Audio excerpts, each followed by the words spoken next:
Bienvenue, chers élèves, une fois de plus dans cette nouvelle séquence qui concerne l'expression écrite.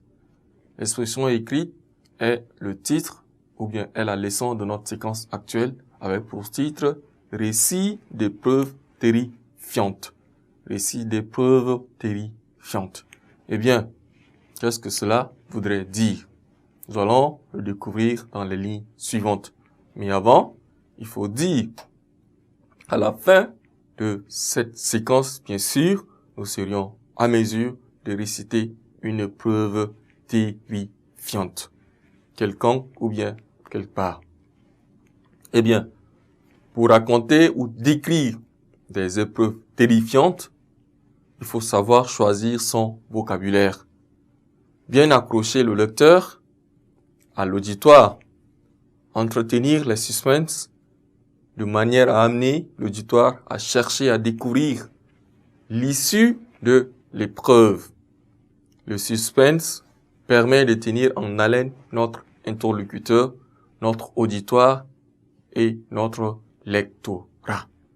Je reprends pour une meilleure audition, chers élèves. Je disais, pour raconter ou décrire des épreuves terrifiantes, il faut savoir choisir son vocabulaire.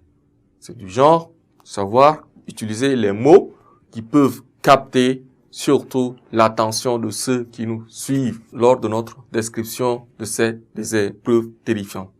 Il faut choisir notre vocabulaire. Bien accrocher le lecteur surtout, ou l'auditoire, ceux qui nous suivent bien sûr, entretenir le suspense de manière à amener l'auditoire à chercher à découvrir l'issue de l'épreuve. Donc, il faudra amener l'auditoire à chercher, découvrir l'issue de l'épreuve. Le suspense permet de tenir en haleine notre interlocuteur. Pour ce faire, nous allons ensemble tenter de raconter une épreuve terrifiante.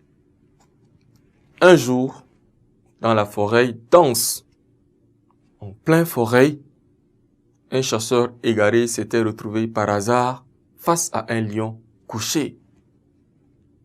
L'homme s'arrêta, net le souffle coupé. Ne pouvons ni avancer, ni reculer. Après ce long égarement, il était épuisé par la longue marche, la soif et la faim.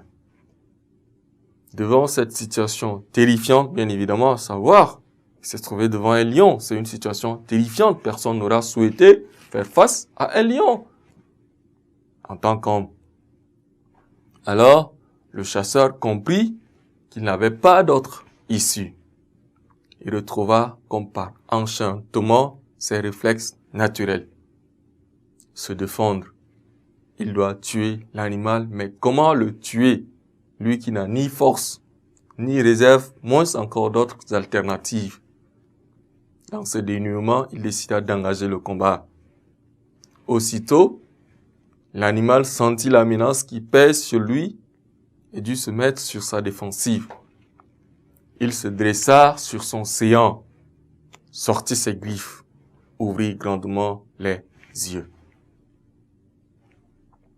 Vous voyez, la suite, il y en a. Donc, nous avons ouvert une issue pour permettre à ce que l'auditoire ou bien l'interlocuteur cherche à comprendre la suite de cette histoire. Donc, c'est de cette façon que nous pourrions réciter ou bien raconter une épreuve terrifiante.